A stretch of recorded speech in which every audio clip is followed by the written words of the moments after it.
Welcome to our podcast.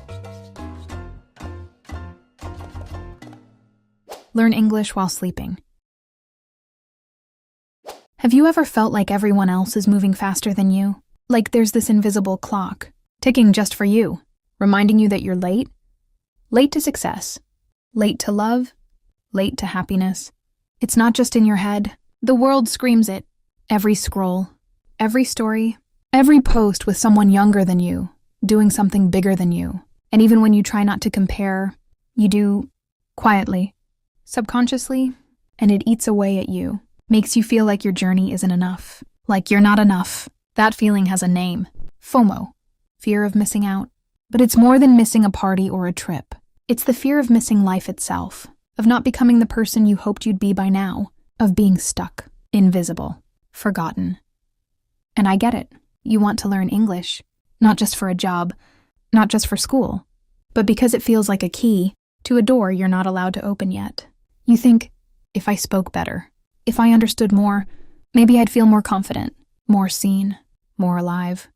But listen to me, the noise out there, it never stops. It tells you faster is better, more is better, louder is better, but none of that will ever make you feel whole. You're not late. You're not behind. You're just growing, and growth is not loud. It's not dramatic. It's not always visible. Sometimes it's just learning one new word and repeating it until it feels natural, like your own voice coming back to you. Stronger, surer. And that's what tonight is about. Not rushing, not competing, not chasing anyone else's timeline, but letting English settle into you, in your own way, in your own time, while the world sleeps. This isn't just about language. It's about self-worth, about healing that tiny part of you that believes you're not doing enough, that you'll never catch up. You're here. You're listening. You're trying. And that, in itself, is enough. You know what's strange? We've never been more connected, yet never felt more alone. We're surrounded by voices, by updates, by perfectly curated pieces of someone's day. But when the screen goes dark, when the notifications stop, all that noise turns into a different kind of silence. It's the silence of not being truly seen, not being asked how you really are, not knowing if anyone would notice if you stopped showing up. And maybe that's why you're here, not just to learn English, but because you're tired of the silence, tired of waiting for connection to come to you. So you've chosen to create it in your own quiet way, even if no one else sees it. Learning a language is intimate. It's like learning how to open your mouth and let the inside of your mind be known. It's brave. It's raw. And sometimes it's incredibly lonely, because no one talks about the hours you spend repeating phrases, rewinding sentences, talking to yourself at midnight. But I'll tell you that every word you whisper in the dark, every sentence you half forget, then remember again, matters, not just because it's English, but because it's you, reaching, building, trying. There are days when you wake up already tired, when the thought of doing anything, even something small, feels heavy. You check your phone, scroll through the highlight reels of other people's lives, and wonder why you feel like this, why everything feels like too much, even though you haven't done anything yet. It's not laziness, it's not weakness, it's burnout. That slow, quiet drain of your energy, that invisible weight sitting on your chest, that fog that makes even simple tasks feel impossible. And the hardest part? You can't explain it, because on paper, everything looks fine. You're functioning. You're okay, but deep down, you know something's off. People tell you to take a break, to rest. But how do you rest? When your mind keeps running? When even resting makes you feel guilty, because you think you should be doing more? That's the trap. Always needing to be productive, to have something to show, to be constantly improving, learning, winning. Have you ever looked at yourself and quietly wondered, who am I really? Not the version you show online, not the person others expect you to be. Not the one chasing grades, likes, deadlines, or dreams that don't even feel like yours. But you, raw, unfiltered, undecorated. There's this pressure to know exactly who you are, what you want, where you're going, and to do it all, before you're even 25. But how can you know when every part of you is still becoming? When you're still learning what feels right, what feels real, what feels like home in your own skin. They call it identity, but no one tells you how messy it is. How many versions of yourself you'll try on, and then shed quietly in the dark, because they didn't fit. Some days you feel like you're too much, too emotional, too complicated, too sensitive. And other days, you feel like you're not enough, not smart enough, not brave enough, not anything enough. And in that in-between, it's easy to feel lost. But maybe being lost isn't failure. Maybe it's just part of finding not the destination, but the depth. You're allowed to not have it all figured out. You're allowed to change your mind, to explore new paths, to outgrow old versions of yourself. Even if people don't understand, learning a language is one of the bravest things you can do, because it's not just about words. It's about identity, about giving yourself another way to express what's inside, another lens to see the world, and maybe to finally see yourself more clearly, because sometimes the words you couldn't find in your own language exist in another, and when you speak them, you realize you were never broken. You were just waiting for the right vocabulary.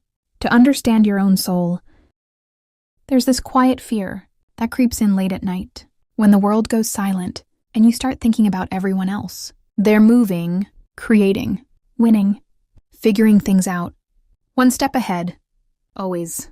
And you're still here, scrolling, pausing, overthinking the next move, afraid that every second you hesitate is another second you fall behind.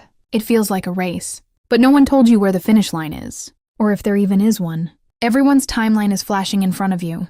New jobs, new cities, new relationships, new beginnings, and somehow, you feel like you're stuck in the prologue, still rewriting the first page. It's exhausting, feeling like you have to catch up when you don't even know what you're chasing. And maybe the hardest part is pretending you're fine, smiling when someone says, "You're still figuring things out? Don't worry, you'll get there." But they don't know. You've been trying quietly, relentlessly, and sometimes it still feels like nothing changes. But maybe you're not behind. Maybe you're just deep in the part of the story that doesn't look like progress, but is the slow building kind, the invisible kind, the kind that doesn't show up in status updates, but will shape everything you do next. And maybe you're not stuck. You're growing roots. No one claps for roots. No one sees them. But they're the reason anything survives the storm. So if all you did today was get through it, that counts. And if all you're doing tonight is listening, hoping something will make sense, that counts too. English can feel like a small thing, but it's not. It's proof that you're still moving, still reaching for something, still refusing to give up, even if no one else sees the effort, even if the progress feels microscopic. It's there, in the way you try again, in the way you show up, even with tired eyes and a heavy heart. You don't have to run, you don't have to rush, you don't have to be where they are. You just have to keep becoming, in your own way, in your own time. There's something haunting about perfection online. The spotless bedrooms, the glowing skin, the laughter caught midair, the relationships that look like movie scenes, the productivity that never seems to pause, the lives so carefully framed, so meticulously filtered. And we know it's not real. We know it's curated. But knowing doesn't stop the ache, because while they're waking up at 5 a.m., drinking green smoothies, working out, meditating, journaling, launching projects, smiling through golden light, you're lying in bed with puffy eyes, skipping breakfast, and asking yourself, why does my life feel so ordinary? It's not just that it makes you feel behind, it's that it makes you question your own enoughness. You start editing your reel, so it looks more like they're fake. You smile when you don't feel like it. You post even when your soul is quiet. You shrink your chaos, crop your emotions, blur your loneliness, just so it doesn't ruin the aesthetic. But life, real life, isn't aesthetic. It's messy, unpredictable, unfiltered. It's strange how early the pressure starts. You're barely out of your teens, and already there's this unspoken rule that if you're not successful by 23, you're already late. You see them, the ones on your feed, with businesses, brands, book deals, big houses, their names on articles, their faces in conferences, their voices on podcasts. And you think, I'm behind. Like there's this invisible clock, ticking louder each year, telling you that your value is measured by how soon you peak. But no one tells you how heavy it is to carry dreams that haven't ripened yet, how lonely it feels to not have a thing to be proud of, how every conversation turns into a quiet reminder that you still don't know what you're doing. And worst of all, you start tying your worth to your timeline, as if being a little slower means you're a little less. But maybe, just maybe, early success isn't always a blessing. Maybe it's okay to take your time, to build slow, to fail and start again, without the pressure, to turn every passion into profit, every hobby into a hustle. You don't have to monetize your life to prove you're doing it right. And maybe the most solid kind of success isn't loud, isn't flashy, isn't even public. Maybe it's waking up one day, feeling at peace with your choices, knowing you didn't rush, didn't follow someone else's map, but created your own, step by shaky step. Success isn't just about what you've done. It's about who you're becoming while doing it. And that kind of becoming takes time. Time that isn't wasted, just because the world isn't clapping yet. Isn't it strange how we're more connected than ever, but somehow feel more alone than we've ever been? You wake up, check your phone, hundreds of stories, messages, notifications, but none of them feel like a conversation, not the kind that sits with you, the kind that hears not just what you said, but what you meant, what you couldn't say out loud. It's all so loud, so immediate, so curated. You post a picture, get 100 likes, but no one asks, how are you really? And maybe that's what we're starving for. Not another comment, not another heart, but someone who stays long enough to notice when your smile starts to fade, when your voice sounds different, even in a text. We've mastered the art of being reachable, but forgotten the courage it takes to actually reach, to actually pause and say something more than, "You good?" There's a weight to this kind of loneliness, the one that hides in group chats, the one that lingers, even when you're surrounded by people. And the scariest part is how good we've gotten at pretending we're okay, because no one wants to be the one who breaks the vibe, who types too much, who brings silence into a place made for noise. And there are days when you wake up and wonder why, not in a dramatic, tear-filled, spotlight kind of way, but in the quiet moments, when the world hasn't asked anything of you yet, and still, you feel like you've already failed. You sit on the edge of your bed, not because you're deciding what to wear, but because standing up feels like too much. And you scroll, not for fun, not for distraction, but for proof that someone out there feels like you. This isn't about being lazy, or ungrateful, or negative. It's about a heaviness that lives beneath your skin, that steals your will, before the day even begins. And the worst part is how invisible it is. You laugh at the right jokes. You show up to the right places. You say the right things, but no one notices that inside, you're fading, not in a poetic, beautiful, romanticized way, but in the painfully dull, numb, can't feel anything kind of way. And it's not that you want to give up. You just don't know what you're holding on for. Dreams feel distant. Passions feel pointless. And even the people who love you can't seem to reach the parts of you that have already gone quiet.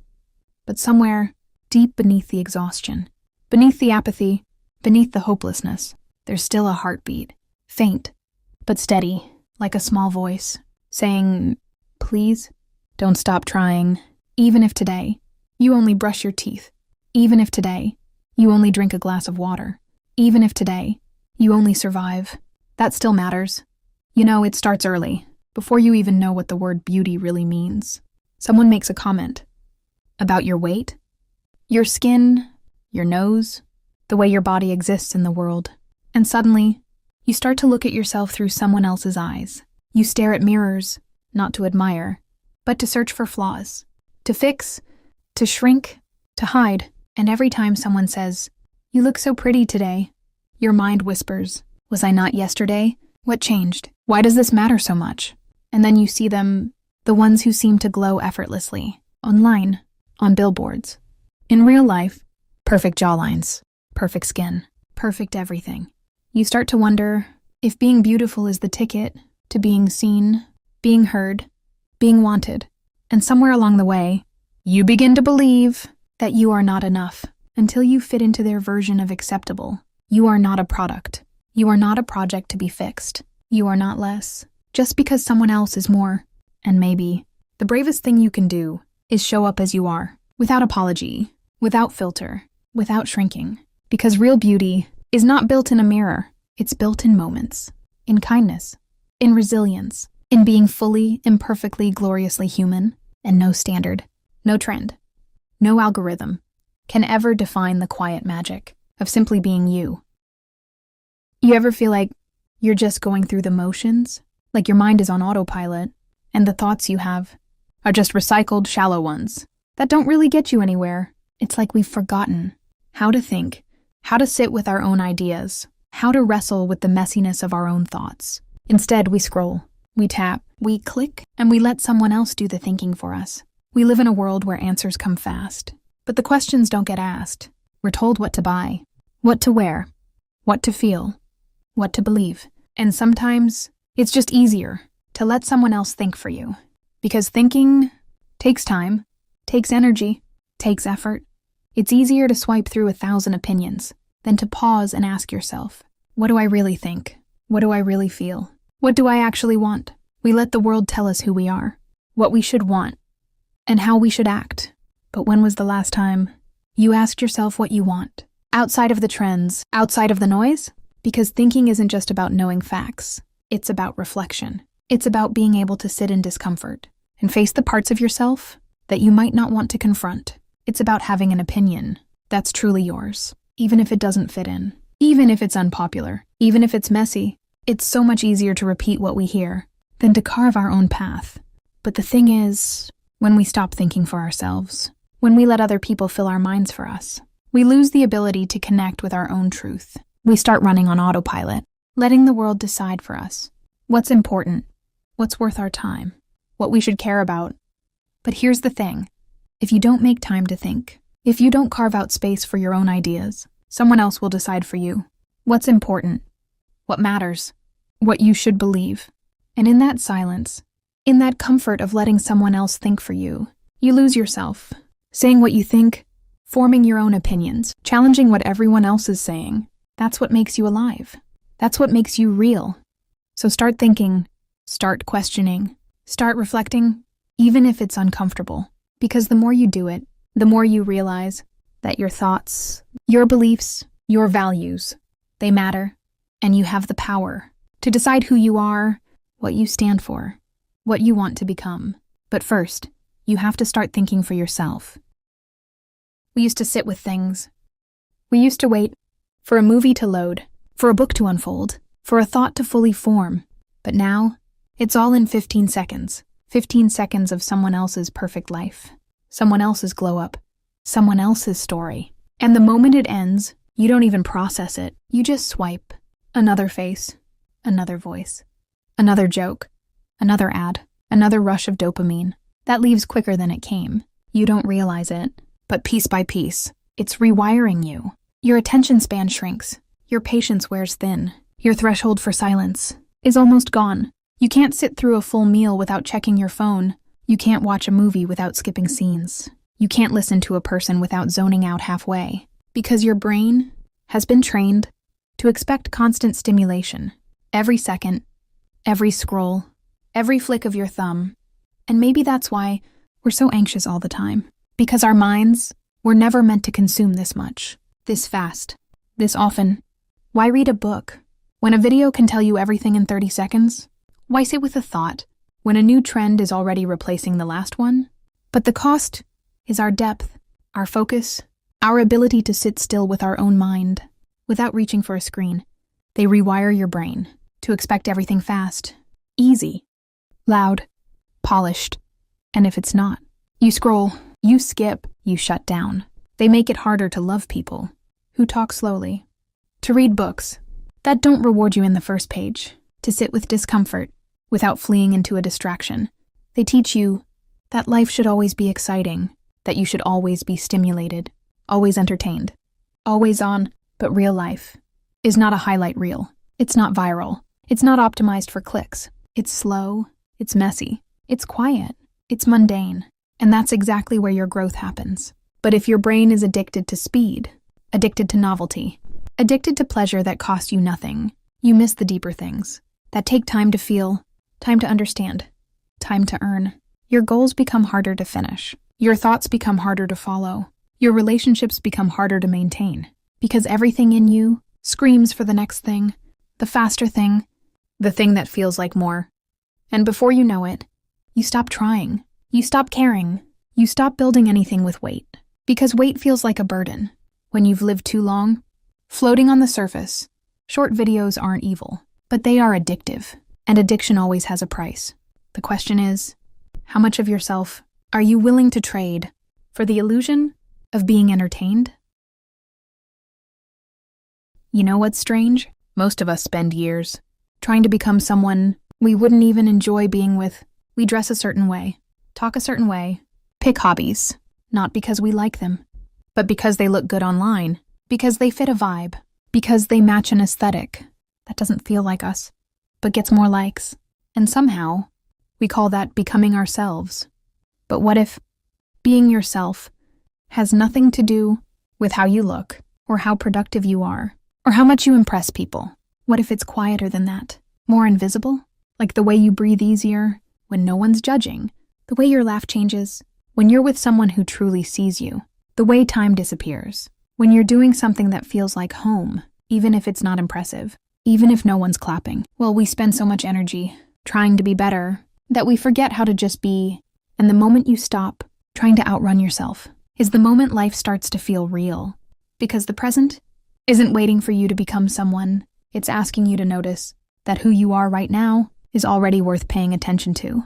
And maybe the most radical thing you can do in a world obsessed with more is to pause, breathe, and say, this is enough, not forever. Not because you're giving up, but because you finally understand that life isn't found in the next achievement, the next glow up, the next version of you. It's found here, now, exactly as you are. It's hard, isn't it? When it feels like everyone else is moving faster, further, louder, and you're just here, still figuring it out, still learning how to breathe without guilt, still wondering if you're already behind, because somewhere along the way, we started to believe that if you're not busy, you're failing. If you're not leveling up, you're falling off. If you're not constantly changing, you're not enough. But no one tells you that sometimes growth isn't loud. Sometimes it looks like letting go of what's not meant for you, even when it leaves you empty for a while. Sometimes it's waking up and choosing peace over pressure, even if it makes you look lazy. Sometimes it's saying, I don't know what's next, and being okay with that. You're not behind just because your path looks different, just because you don't want what they want, just because you're not sprinting. Maybe you're moving slower because you're moving deeper. Maybe you're not chasing more because you're learning to sit with what you already have, without numbing it, without needing it to be prettier or more impressive. And yes, it might be lonely sometimes to walk at your own pace in a world that runs, but if you rush through your life, trying to catch up to someone else's version of success, you might miss the quiet, real moments that actually make you feel alive. So breathe, be here, be soft with yourself. There is no late, there is no race, there is just you, becoming in your own time. There are days when you wake up and nothing feels right. The sun is out, the sky is blue, the world keeps spinning, but inside everything feels heavy.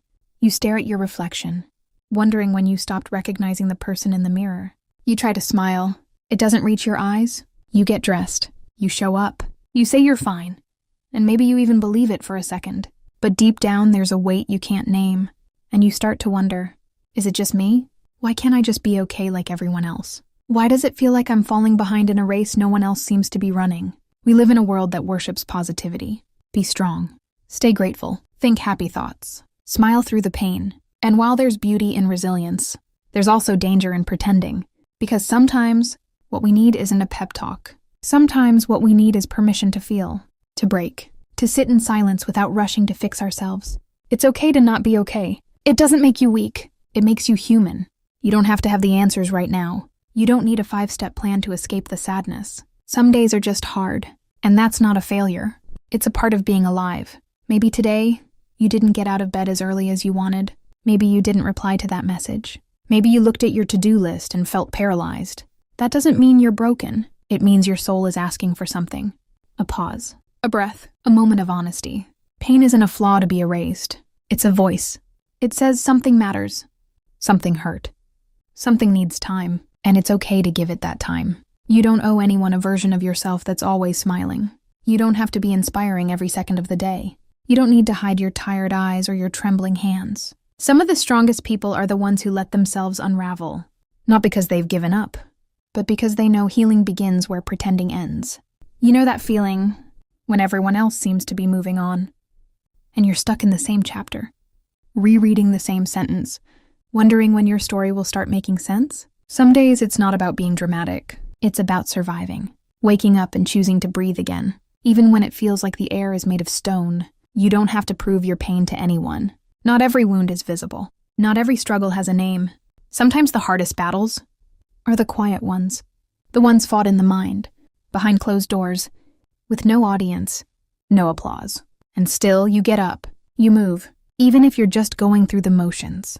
That matters. It counts. You're not lazy. You're not a mess. You're carrying more than most people can see. And if no one's told you this lately, let me say it now. I'm proud of you for holding on, for continuing to exist when part of you wanted to disappear. You're allowed to be tired. You're allowed to rest. You're allowed to say, today I'm not okay, and I don't have to be. Healing isn't linear. Some days you'll feel strong, like the weight has finally lifted. And then the next day, you might crumble at the sound of a song or a memory you didn't ask for. That doesn't mean you're back to square one. It means you're still human. Progress doesn't always look like forward motion. Sometimes it looks like sitting still and choosing not to run away. Sometimes it's crying on the bathroom floor and still showing up the next morning. Sometimes it's canceling plans because your body is begging for quiet. And none of that makes you less. You are not a burden. For feeling deeply, you are not weak. For having bad days, you are not failing just because your pace looks different. This world moves fast, too fast sometimes, and it tells us to keep up, to smile, to hustle, to shine. But maybe what you need right now is softness, slowness, stillness, and that is enough. You don't have to rush your healing just to make others comfortable. You don't have to paint over your sadness with polite smiles. Let it be messy. Let it be real. Let it be whatever it is, without judgment. You're not meant to be perfect. You're meant to be honest. You don't have to earn rest by proving how hard you've worked. You don't need to reach a breaking point to deserve care. You don't have to collapse before someone says, take it easy. You're allowed to take care of yourself before it gets too much. You're allowed to say no without guilt attached to every letter. Not every day needs to be productive. Not every hour has to be filled. Sometimes the most powerful thing you can do is let yourself be without fixing, without forcing, without fleeing from the silence. If you've been feeling like the world is too loud, maybe it's because your soul is asking for quiet. And if you've been feeling like you're falling apart, maybe that's just the part where something new begins. Even the stars collapse before they become something brighter. Even the ocean has tides, sometimes pulled back, sometimes crashing loud and wild, but always returning.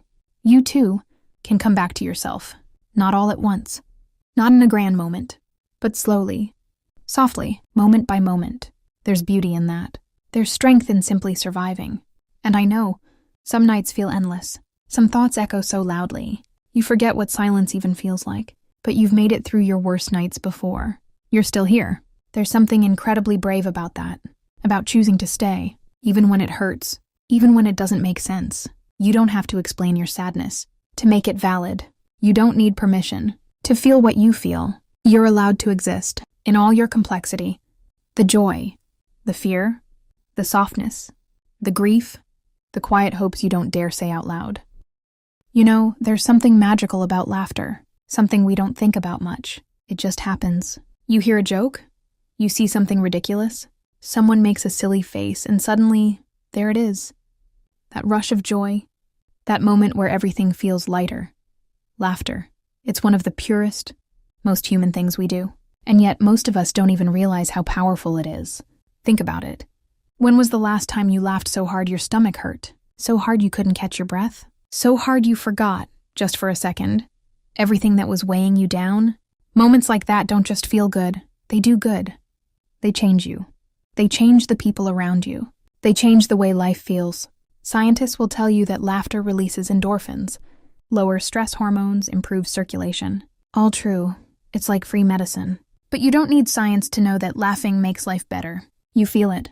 And it's not just about happiness. It's about connection. Watch what happens in a room when someone starts laughing. Really laughing.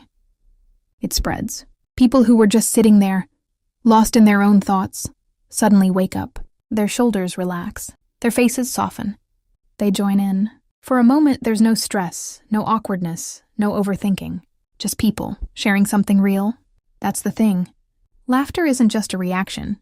It's a bridge, a shortcut to understanding each other. It breaks tension. It makes strangers feel like friends. It turns the hardest moments into something bearable. Even in grief, even in pain, laughter finds a way in. It doesn't erase the sadness, but it gives it space. It reminds us that life is never just one thing.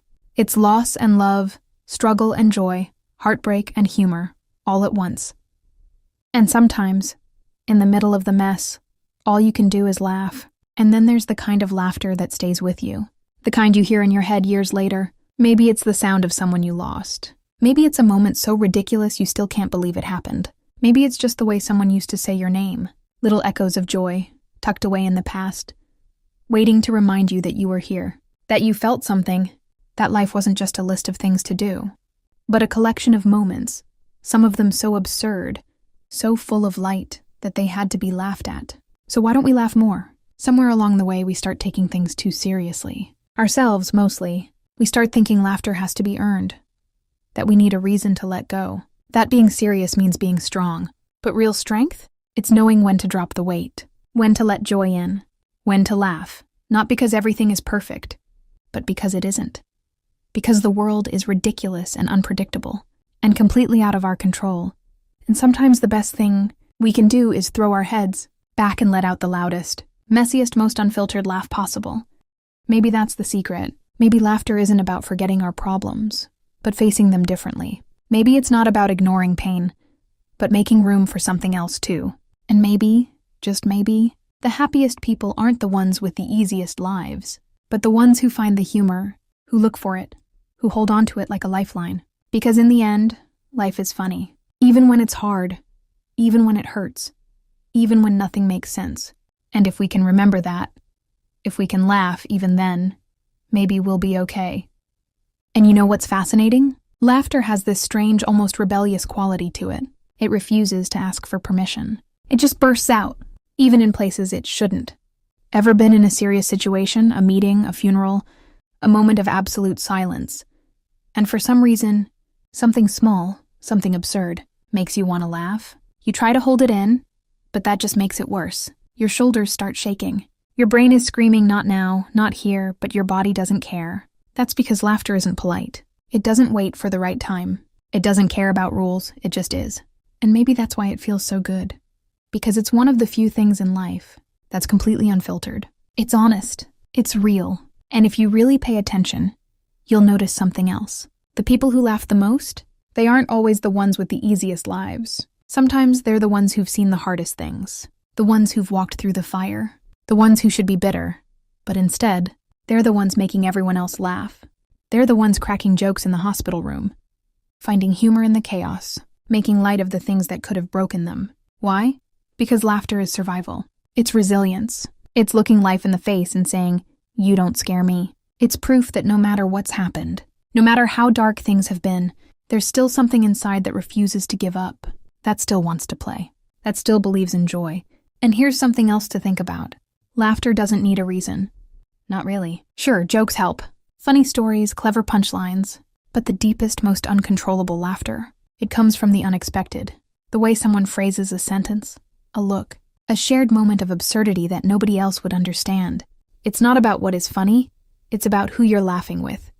That's why the best memories aren't just about places or events. They're about the people who made you laugh until you cried. The ones who saw the world the same weird way you did. The ones who made ordinary days feel like something special, just because of how ridiculous they were. And here's something strange. The older we get, the less we laugh. Studies show that children laugh hundreds of times a day. Adults, not even close. It's like we unlearn it. We trade laughter for logic, for responsibility, for the illusion of control. We tell ourselves we don't have time, that life is too serious, that we'll laugh later, when things settle down, when everything is in place. But later never comes. So what if we didn't wait? What if we started laughing now? What if we found humor in the small things, in the everyday nonsense, in our own mistakes? What if instead of seeing laughter as an escape, we saw it as a way in, a way into life, into the messiness of it, into the beauty of not having all the answers. Because laughter isn't just something we do. It's a way of seeing, a way of moving through the world, a way of reminding ourselves that no matter how hard life gets, no matter how many things go wrong, there will always be something worth laughing about. And maybe, just maybe, that's enough. And here's something most people never think about. Laughter has a rhythm. It's almost musical. The way it starts, the way it builds, the way it spreads from one person to another, like a melody that everyone somehow knows. You ever notice how some people have these contagious laughs? Not just the polite chuckles or the little exhale through the nose kind of laugh, but the real ones, the full body, can't breathe, tears in the eyes kind. The kind that, when you hear it, you start laughing too, even if you don't know why. That's because laughter isn't just sound. It's energy. It carries something with it. And when it's real, you feel it. And the best part? Laughter has no language, no barriers. It doesn't matter where you're from, what you believe, what kind of day you've had. When something is truly funny, everyone understands. You don't need a translator for a baby's giggle. You don't need subtitles for a perfectly timed expression that sends a whole room into hysterics. That's the magic of it. Laughter reminds us that beneath all the labels, beneath all the differences, we're more alike than we realize.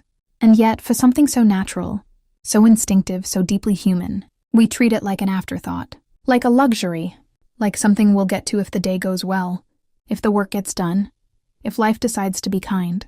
But what if we flipped that? What if laughter wasn't the reward but the starting point? What if we didn't wait for life to be perfect to let ourselves enjoy it? Because here's the truth. Laughter doesn't happen because everything is great. It happens despite everything. It happens in hospital rooms, in war zones, in the middle of heartbreak. Not because people are ignoring reality, but because they refuse to let reality steal everything. Because sometimes, in the heaviest moments, the only way to stop from collapsing under the weight of it all is to laugh. Not to dismiss the pain, but to remind yourself that it doesn't own you. And maybe that's why laughter catches us off guard sometimes. You ever been on the verge of tears? Overwhelmed, exhausted, ready to give up. And then, out of nowhere, someone says something, does something, and suddenly, against all logic, you're laughing. That moment right there, that's proof. Proof that even when life is pushing you down, there's something inside you that pushes back. But here's the catch. Laughter needs space. It needs permission. And too often we don't give it any. We bury ourselves in stress, in seriousness, in the idea that adulthood means keeping a straight face. We forget to play, to be silly, to let go, and then we wonder why life feels heavy. But look at the people who stay young at heart. The ones who don't just survive, but actually live. What do they all have in common? It's not money, not status, not luck. It's their ability to laugh, to find humor in themselves, in the absurdity of life, in the little moments most people overlook. Because in the end, that's what laughter really is. It's not an escape. It's an anchor. It's a way of saying, I'm still here. I'm still breathing. And no matter what happens, I'm not done finding joy. You're tired again, not just sleepy. It's the kind of tired that sits in your chest, like something heavy you can't put down. You wake up tired. You go through the day tired. And when it's finally time to rest, your mind just won't stop. Thoughts come in like waves. What you didn't do.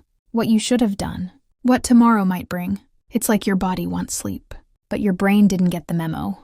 You try to close your eyes, but it feels like your heart is still racing. You try to relax, but your muscles are tight, like they forgot how to let go. And you keep asking yourself, why am I always so tired? Even on quiet days, even when nothing big happened. Maybe it's not about how much you did. Maybe it's about how long you've been carrying things inside. Worries, pressure, the need to be okay even when you're not. You don't show it. You smile. You keep going. You answer messages. You do your best. But inside, you're running low, and no one can see the fuel gauge dropping. You don't need to explain it. You don't need to prove it. It's real, and it's enough to make anyone tired. Right now, you don't need more pressure. You don't need another plan. You just need space to breathe. Let it be quiet. Let yourself stop. Not forever, just for now. You've done enough for today. You've carried enough for today. You deserve rest, without earning it, without guilt, without needing a reason. Sometimes the weight isn't in your hands, it's in your thoughts. You replay conversations. You wonder if you said the wrong thing. You think about the message you didn't answer, the task you didn't finish, the version of you that you still haven't become. And it drains you, bit by bit, quietly. It's not loud like pain. It's slow. It's quiet. but it wears you down just the same. You keep moving. You show up. You try to be okay, even when you're far from it. People see your smile, but they don't see the effort it takes to wear it. People say get some rest, as if rest is just closing your eyes. But real rest?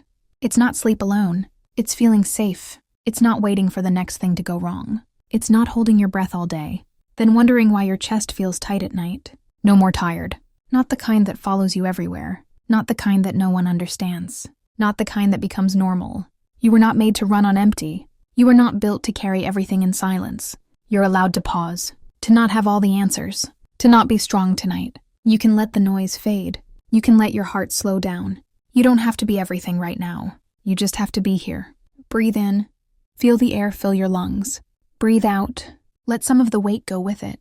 You know that feeling when you're lying in bed, and your body is still, but your brain is flipping through every page of your life, like a book that won't close. You're trying to relax, but suddenly you remember something from 3 years ago. Something small, something no one else would even think about, but it still makes your stomach turn. Or maybe it's the future that makes you restless. All the what-ifs, the deadlines, the dreams that feel too far, the fear of never getting there. You tell yourself to calm down, to let it go. But thoughts don't always listen to reason. They keep knocking, even when you close the door. And sometimes you feel like there's no space left in your mind, no room to just breathe without guilt, without feeling like you're falling behind every second you're not moving. But the truth is, you don't have to be running to be growing. You don't have to be busy to be enough. Rest is not a break from progress. Rest is part of it. You're allowed to be gentle with yourself, even if no one else is, even if the world keeps spinning fast. Maybe you're not broken. Maybe you're just tired of holding everything alone. And that kind of tired, it doesn't go away with one good night's sleep. It takes time.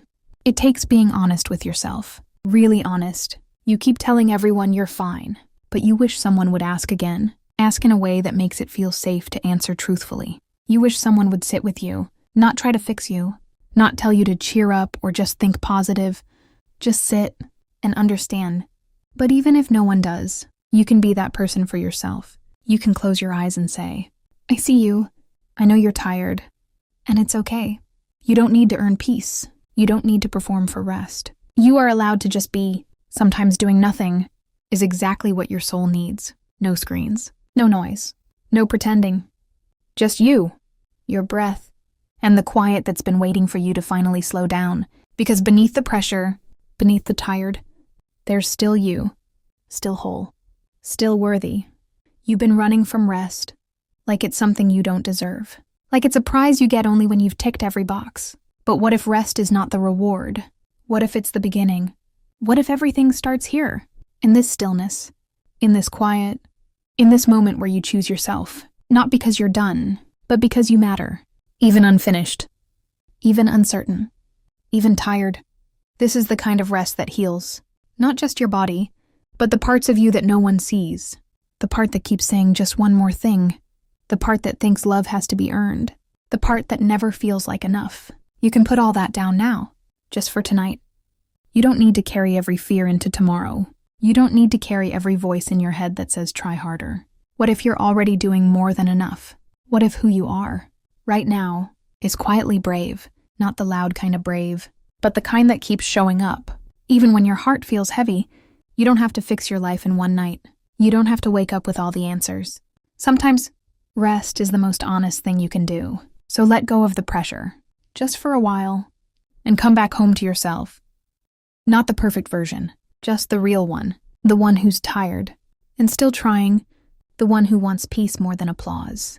Let the world wait for a moment. You've waited long enough for this kind of quiet. This is your time now, to just be here. No more tired. Not tonight. You don't always have to explain your tiredness. Not to others. Not even to yourself. It doesn't need a label. It doesn't have to make sense. You don't have to trace it back to a cause, or wrap it up in words that make it easier for someone else to understand. Some days, you're just tired. And that's enough of a reason to slow down. You've been so used to pushing through, to telling yourself, just one more thing, just a little longer. Other people have it harder. So you keep going, even when every part of you is asking for pause. But comparing pain never makes it lighter. Your tiredness doesn't shrink, just because someone else is carrying more. Your feelings don't become less real just because you hide them well. There's no medal for ignoring yourself, no reward for pretending you're fine. You were never meant to be a machine. You were meant to feel, to bend, to breathe, to break sometimes, and still come back. And it's okay if today you need more space. If your best today is slower, softer, quieter, there's nothing wrong with needing time. There's nothing weak about needing rest. You don't have to earn every moment of peace with exhaustion. Sometimes rest is the bravest thing you can choose, especially when the world tells you to keep performing. Maybe you've been running so long, you forgot what stillness feels like. Maybe you forgot how good it feels to just sit with yourself without fixing anything, not making a to-do list in your head, not scrolling, not pretending, just breathing and letting your body remember that it's safe now. Your worth isn't measured by your productivity. Your value isn't tied to how much you can give before you fall apart. You are already enough, even when you pause, even when you do nothing but exist. Look how far you've come, even without rest. Imagine how much stronger you'll be when you finally give yourself permission to stop. Not stop dreaming, not stop caring. Just stop running from yourself. Stop ignoring the signals. Stop covering up the weariness with smiles. You've been strong for so long, but strength isn't always loud. Sometimes it's choosing to rest, even when the world says you don't have time. Sometimes it's whispering, I matter too, when everything else tells you to keep going. You deserve sleep that doesn't feel like a break from guilt. You deserve nights that don't feel like a countdown to more pressure. You deserve mornings that start with peace, not panic. And the first step might be right now, choosing to let go, choosing to breathe without rushing, choosing to stop folding yourself into someone else's idea of enough. You're not lazy. You're not behind. You're human. And being human means needing rest, needing quiet, needing moments like this, where no one needs anything from you, where you don't owe anyone an explanation, not even yourself. So close your eyes, or leave them open. There's no right way to rest. Just let the tired part of you be held for once. Not judged, not pushed, just gently held. You've carried so much, for so long. Now let the stillness carry you, even just for tonight. You've made it here, to this quiet moment where nothing is asked of you, where you don't have to try, or prove, or pretend. And maybe that's all you needed. Not a solution, not a fix, just a place to land, just a pause that feels like peace. You don't have to carry it all tonight. You don't have to wake up fixed. You just have to wake up knowing you gave yourself the rest you deserve. Because this softness, this silence, this breath you're taking now is the beginning of no more tired. And you are allowed to feel light again, slowly, gently, when you're ready. But for now, let yourself drift into the kind of sleep that heals. You're safe here. You're okay here. And it's enough, more than enough. Welcome to this English listening practice for B1 learners. In the next 2 hours, you will hear various topics, including daily life, travel, work, and personal experiences. Listen carefully, try to understand the main ideas, and repeat key phrases if necessary. Let's begin. Part 1. Daily life. Every morning, I wake up at around 6:30 a.m. The first thing I do is turn off my alarm and stretch for a few minutes. Then, I go to the bathroom, wash my face, and brush my teeth. After that, I make a cup of coffee and prepare breakfast. I usually eat toast with butter and jam, or sometimes I have cereal with milk. After breakfast, I get dressed and leave for work. I usually take the bus because it is convenient and affordable. The bus ride takes about 30 minutes, so I often listen to music or read a book on the way. At work, I have many tasks to complete. I check my emails, attend meetings, and work on different projects. Sometimes I have lunch with my colleagues at a nearby restaurant. We talk about our plans for the weekend or share funny stories. After work, I go home and relax. I like to watch TV shows, read books, or go for a walk in the park. In the evening, I cook dinner and eat with my family. We talk about our day and share our thoughts. Before going to bed, I brush my teeth, change into my pajamas, and read a book for a few minutes. Then, I turn off the lights and go to sleep. Part 2. Travel. Traveling is one of my favorite activities. I love visiting new places, meeting new people, and trying different foods. Last summer, I traveled to Italy with my friends. We visited Rome, Florence, and Venice. In Rome, we saw the Colosseum, the Vatican, and the Trevi Fountain. We also tried delicious Italian pizza and pasta. In Florence, we visited beautiful museums and saw famous paintings and sculptures. The city has a rich history, and the architecture is amazing. Venice was my favorite place. The city has no cars, only boats. We took a gondola ride through the canals and enjoyed the beautiful views. The atmosphere was magical, especially in the evening. Traveling teaches me a lot about different cultures and traditions. I always try to learn a few basic phrases in the local language before visiting a new country. It helps me communicate with people and makes my trip more enjoyable. Part 3. Work and career. Having a job is important because it helps us earn money and gain experience. Some people work in offices, while others work in shops, restaurants, or factories. My job is in an office. I work as a marketing specialist. My job involves creating advertisements, planning campaigns, and analyzing customer behavior. A typical workday starts at 9 a.m. and ends at 5 p.m. In the morning, I check my emails and reply to important messages. Then, I attend meetings with my team to discuss our projects. Sometimes I have to give presentations or write reports. One of the challenges of my job is meeting deadlines. Sometimes I have many tasks to complete in a short time. However, I enjoy my work because it is creative and interesting. I also like my colleagues because they are friendly and supportive. If you want to find a good job, it is important to have the right skills and experience. Learning English is also helpful because many companies require employees to speak English. Part 4. Personal experiences. I remember a special day in my life. It was my best friend's birthday, and we decided to organize a surprise party for him. We invited all his friends, decorated the house, and prepared his favorite food. When he arrived, he was very surprised and happy. We played games, danced, and ate delicious cake. Everyone had a great time. It was a wonderful day, and I will never forget it. Another memorable experience was when I learned to ride a bicycle. At first, I was scared of falling. My father helped me and told me to keep my balance. After a few tries, I finally managed to ride on my own. I felt so happy and proud of myself. Learning new things can be difficult at first, but if you practice and don't give up, you will succeed. Part 5. Hobbies and free time. In my free time, I like to do different activities. One of my favorite hobbies is reading. I enjoy reading novels, especially mystery and adventure stories. Reading helps me relax and learn new things. I also like listening to music. Music makes me feel happy and energetic. Sometimes I sing along to my favorite songs. Another hobby I enjoy is cooking. I like trying new recipes and experimenting with different ingredients. Cooking is a creative activity, and it's fun to prepare meals for family and friends. Some people enjoy sports in their free time. Playing sports is good for our health. It keeps us active and helps us stay in shape. My favorite sport is swimming. It is a great way to exercise and relax at the same time. Hobbies are important because they help us reduce stress and enjoy life. Everyone should have a hobby that makes them happy. Part 6. Health and lifestyle. Living a healthy lifestyle is very important. To stay healthy, we need to eat nutritious food, exercise regularly, and get enough sleep. A balanced diet includes fruits, vegetables, proteins, and carbohydrates. Drinking water is also essential for our body. Many people like eating fast food, but it is not good for our health. It is better to eat home-cooked meals with fresh ingredients. Exercise is another key to a healthy lifestyle. It helps us stay fit and strong. Some people go to the gym, while others prefer jogging, cycling, or playing sports. Even simple activities like walking and stretching can be beneficial. Getting enough sleep is also important. When we sleep well, we feel more energetic and focused. Experts recommend sleeping at least 7 to 8 hours every night.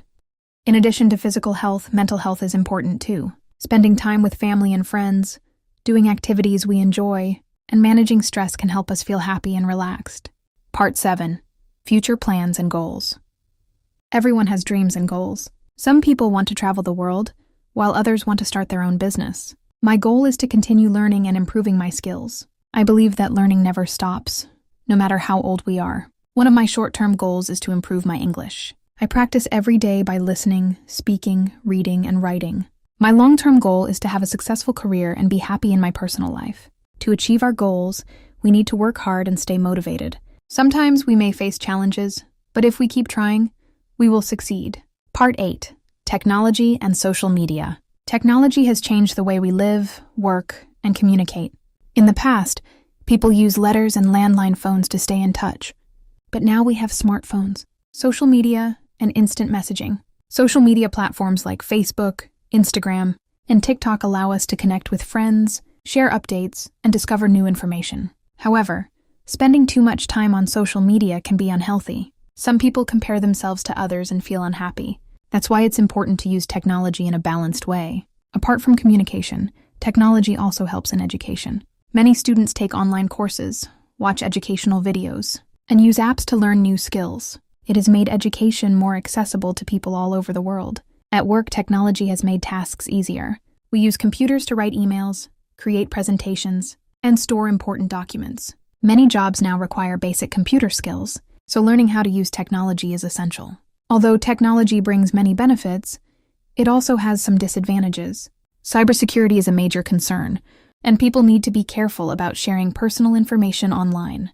Additionally, too much screen time can affect our health, causing eye strain and sleep problems. To use technology wisely, we should take breaks from screens, spend time outdoors, and have face-to-face conversations with friends and family. Part 9. Festivals and Celebrations. Festivals and celebrations are an important part of every culture. They bring people together and create special memories. One of the most famous celebrations in the world is New Year's Eve, and people gather with their loved ones, watch fireworks, and make resolutions for the new year. Many people promise to exercise more, eat healthier, or learn new skills. Another popular festival is Christmas. In many countries, families decorate their homes, exchange gifts, and enjoy a big meal together. Children look forward to Santa Claus bringing presents. In Asia, the Lunar New Year is a major celebration. Families clean their houses, give lucky money to children, and enjoy traditional dishes. It is a time for family reunions and wishing for a prosperous year ahead. Different countries have unique celebrations. In India, people celebrate Diwali, the festival of lights. In Brazil, there is the famous carnival with colorful costumes and dancing. Each festival has its own traditions, but they all share the idea of joy and togetherness. Celebrations help us take a break from our busy lives and appreciate the people around us, whether it's a birthday, wedding, or national holiday. These moments bring happiness and create lifelong memories. Part 10. Shopping and Money Management. Shopping is something we all do, whether it's for clothes, groceries, or gifts. Some people love shopping, while others find it stressful. There are different types of shopping. Some people prefer shopping in malls because they can see and try products before buying. Others enjoy online shopping because it's convenient and offers a wider selection of items. However, online shopping also has risks, such as scams and delays in delivery. Managing money is an important skill. Many people struggle with saving because they spend too much on unnecessary things. A good way to control spending is to make a budget. Listing income and expenses helps people see where their money goes. It's also important to save for the future. Having an emergency fund can help in difficult situations, like losing a job or facing unexpected expenses. Some people invest their money in stocks or real estate to grow their savings over time. While shopping can be enjoyable, it's important to be smart about spending. Asking questions like, "Do I really need this?" or "Can I find a better price?" can help make better decisions. Part 11. The Environment and Sustainable Living. Taking care of the environment is important for future generations. Unfortunately, pollution, deforestation, and climate change are serious problems today. One of the biggest issues is plastic waste. Many people use plastic bags, bottles, and straws, which end up in the ocean and harm marine life. A good way to reduce waste is to use reusable bags, water bottles, and containers. Another way to help the environment is to save energy. Turning off lights when not needed, using public transport, and choosing energy-efficient appliances can make a difference. Planting trees is also important. Trees absorb carbon dioxide and provide oxygen. They also offer homes for birds and other animals. Many people are now choosing a more sustainable lifestyle.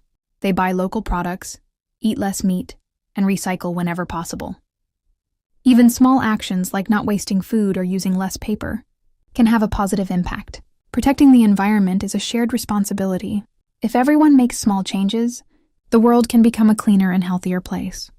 Part 12. Friendships and Relationships. Friends and family play an important role in our lives. They support us, make us laugh, and help us through difficult times. Making friends is not always easy. It requires effort, trust, and shared interests. Some friendships last a lifetime while others change over time. Good communication is key to strong relationships.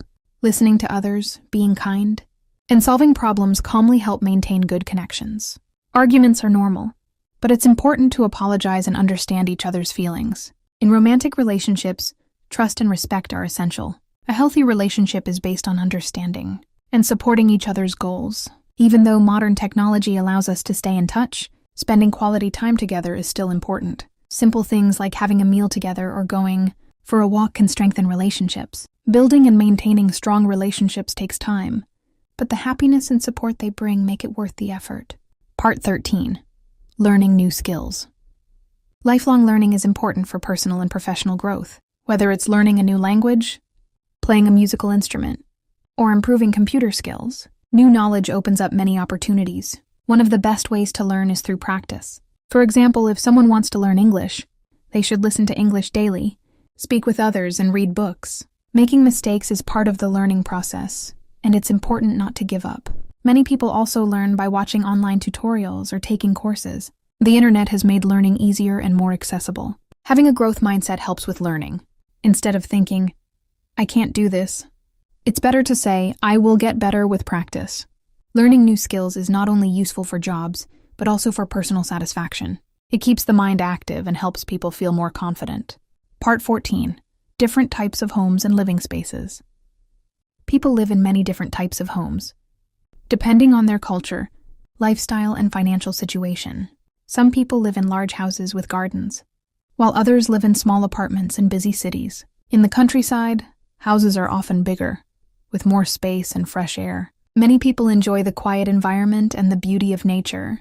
However, living far from the city can make it difficult to find jobs, schools, and entertainment. In contrast, city life offers more opportunities.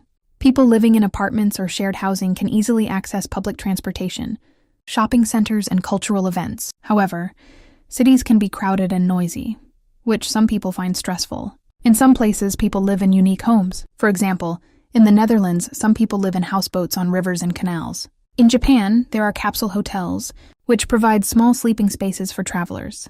In some desert regions, people build homes underground to stay cool in the hot weather. Part 15. Morning routines around the world. Morning routines vary from person to person and from country to country. Some people wake up early, while others prefer to sleep in. In some countries, breakfast is a big meal. For example, in the UK, people enjoy a full English breakfast with eggs, bacon, beans, and toast. In Japan, a traditional breakfast includes rice, miso soup, and fish. In contrast, many Americans and Europeans prefer a light breakfast with coffee and bread or cereal. Some people start their morning with exercise. In China, it is common to see elderly people practicing Tai Chi in parks. In the US, many people go for a run or to the gym before work. Others prefer to do yoga or meditation to feel calm and focused. Morning routines also include personal habits. Some people write in a journal, listen to music, or plan their day. Many people check their phones as soon as they wake up, reading emails or social media updates. A good morning routine can help set a positive tone for the rest of the day. Waking up early, eating a healthy breakfast, and preparing for the day ahead can make a big difference in productivity and well-being. Part 16. Unusual jobs around the world. Most people are familiar with common jobs like teachers, doctors, engineers, and shop assistants. However, there are also some unusual and interesting jobs that not many people know about. For example, in Japan, there are professional train pushers. Their job is to help passengers fit into crowded trains during rush hour. In some countries, there are professional line standers, people who wait in long lines for others, who don't have time to wait themselves. Another unusual job is a pet food tester. These professionals taste pet food to check its quality and flavor before it is sold. Although it may sound strange, this job is important for ensuring that pet food is safe and appealing for animals. In Venice, Italy, there are gondoliers, people who steer traditional boats through the city's canals. Becoming a gondolier requires special training and a deep knowledge of Venice's history and waterways. There are also professional sleepers. Some companies hire people to test mattresses and sleep in different conditions to study sleep quality. These unusual jobs show that there are many different ways to earn a living. While some jobs may seem strange, they all play a role in society and provide valuable services. Part 17. Famous inventions that changed the world. Many inventions have changed the way we live and work. Some of the most important inventions in history include the wheel, the telephone, and electricity. The wheel, invented thousands of years ago, made transportation easier and allowed people to travel long distances. Today, cars, bicycles, and trains all depend on wheels. The telephone, invented by Alexander Graham Bell in 1876, made it possible to communicate over long distances. Before the telephone, people had to send letters, which took a long time to arrive. Now we can call or video chat with anyone in the world instantly. Electricity is another life-changing invention. It powers our homes, offices, and factories. Without electricity, we wouldn't have lights, refrigerators, or computers. More recently, the internet has revolutionized communication, entertainment, and education. People can now learn new skills, work remotely, and connect with others worldwide with just a few clicks. Every invention starts with an idea. Many inventors faced challenges and failures before they succeeded. Their creativity and persistence have made the world a better place. Part 18. Myths and superstitions in different cultures. Superstitions exist in every culture. Some people believe in lucky and unlucky numbers, objects, or actions. In Western cultures, the number 13 is considered unlucky. Many hotels and buildings do not have a 13th floor. In contrast, in China, the number 8 is lucky because it sounds like the word for wealth. Breaking a mirror is considered bad luck in many places. Some people believe it brings 7 years of misfortune. Walking under a ladder is also thought to be unlucky. Some superstitions involve animals. In some cultures, seeing a black cat is considered a bad sign, while in others, it means good luck. In Japan, people believe that a waving cat statue, called maneki neko, brings prosperity. Even though superstitions are not based on science, many people still follow them out. Part 19. The importance of sleep. Sleep is essential for our health and well-being. A good night's sleep helps the body recover, improves memory, and boosts the immune system. However, many people do not get enough sleep because of stress, busy schedules, or too much screen time before bed. Experts recommend that adults get around 7 to 9 hours of sleep per night, while children and teenagers need even more. Lack of sleep can cause tiredness, difficulty concentrating, and even health problems like high blood pressure and heart disease. To improve sleep quality, people should follow a regular sleep schedule, avoid caffeine late in the day, and create a relaxing bedtime routine. Some people find it helpful to read a book, listen to soft music, or meditate before sleeping. A comfortable sleeping environment is also important. A dark, quiet, and cool room can help improve sleep quality. Reducing screen time before bed is also useful because the blue light from phones and computers can make it harder to fall asleep. Getting enough rest each night helps people feel more energetic and focused during the day. Good sleep habits can lead to better physical and mental health. Part 20. The role of music in our lives. Music plays an important role in our daily lives. It entertains, relaxes, and even helps us express emotions. People listen to music when they are happy, sad, or need motivation. There are many types of music, such as classical, jazz, rock, pop, and folk music. Each culture has its own unique musical traditions. For example, flamenco music is popular in Spain, while reggae is associated with Jamaica. Music can also help with learning and memory. Many students listen to soft music while studying because it helps them focus. In language learning, songs can make it easier to remember new words and pronunciation. Music is also used in therapy. Listening to calming music can reduce stress and anxiety. Some hospitals use music therapy to help patients recover faster. People also use music to connect with others. Singing in a choir, dancing to a song, or playing an instrument with friends creates a sense of community. Concerts and music festivals bring people together, creating unforgettable experiences. Whether we listen to music alone or with others, it has a strong impact on our emotions and daily lives. Part 21. The benefits of outdoor activities. Spending time outdoors is good for both physical and mental health. Activities like hiking, cycling, swimming, and jogging help keep the body fit and active. Fresh air and sunlight also improve mood and energy levels. Many people spend most of their time indoors, either working or studying. However, staying inside for long periods can lead to stress and fatigue. That's why taking breaks to walk outside or spend time in nature is important. Outdoor activities can also improve social connections. Playing team sports, having a picnic with friends, or going on a trip with family strengthens relationships and creates happy memories. In some cultures, people practice forest bathing, which means spending time in a natural environment to reduce stress. Studies show that being in nature lowers blood pressure and improves overall well-being. Even small outdoor activities, like gardening or walking a pet, can bring many benefits. Making time for nature can improve both physical and mental health.